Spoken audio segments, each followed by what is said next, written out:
In recent years, it seems like the anime industry is leaning more towards movies rather than another season for various reasons.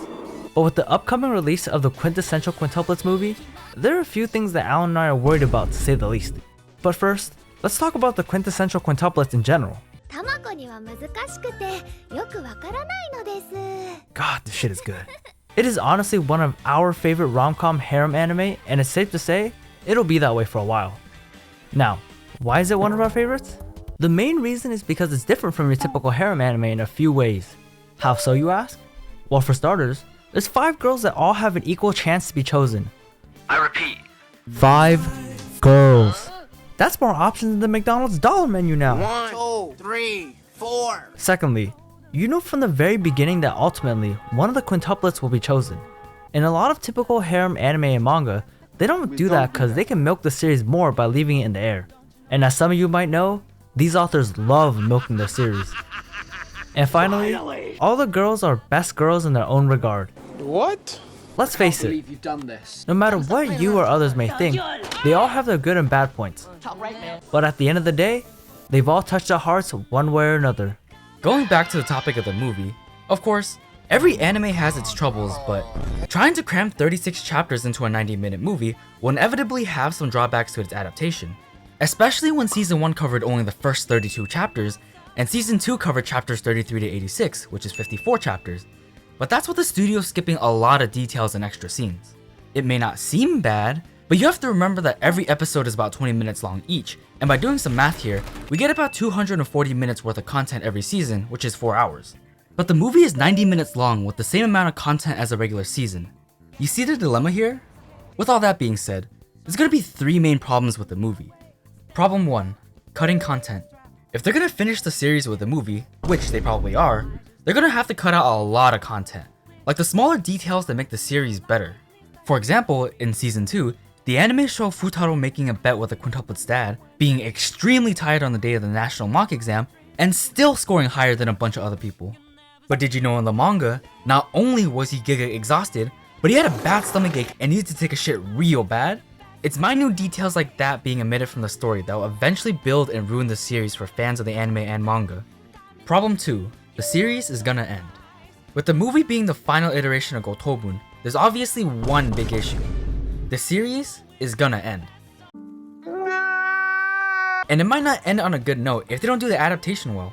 Although, that probably won't be the case since every season of gotoubun has been adapted fairly well. But still, you can never be too careful. You guys remember when Darling in the Franxx came out, and the ending blueballed you for like the next 3 weeks? Yeah, me too.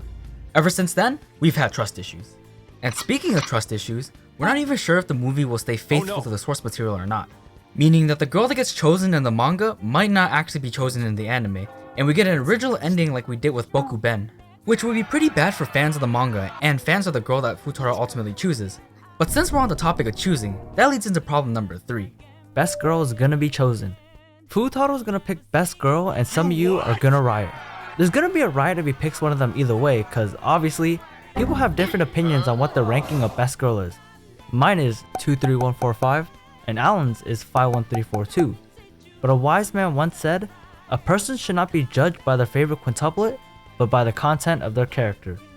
As we said earlier, they're all best girls and we respect all opinions. Crazy. We didn't always see it this way though, but after watching the anime and hearing the voice actresses betray their thoughts and actions, we realized they're all great. These voices really hit different compared to when you're just reading the lines in your head.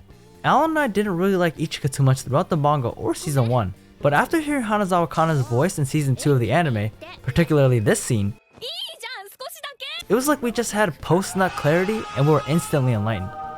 Now that we've talked enough shit about the movie, let's end the video on a high note by talking about the good parts. Number 1. The quintuplets are back. More quintuplet content is always good.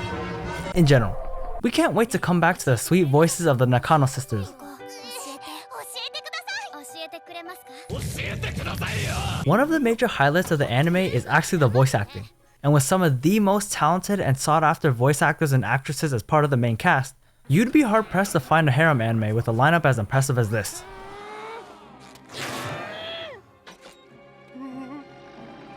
Okay, I lied. It's actually easier than you might think, but you get the idea. it wouldn't be an understatement to say that the voice acting is somewhat carrying the anime. Number 2. Your favorite girl might be chosen as Futaro's bride. Don't be discouraged if the girl you're hoping to get picked ends up not being picked, because like we previously mentioned, all the quintuplets had a chance to be chosen by Futaro. Or at least, that's what the author Haruo Negi really made it seem like. Gotcha, bitch. We really hope they keep that element in the movie and make it a focal point to keep it a secret until the time is right.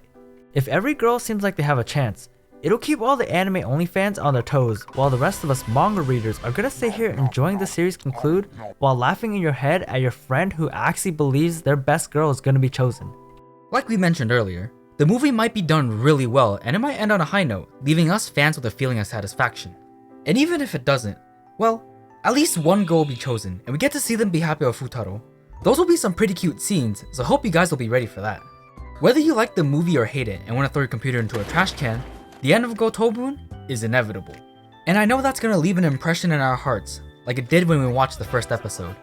That's gonna be it for us now, so until next time, peace.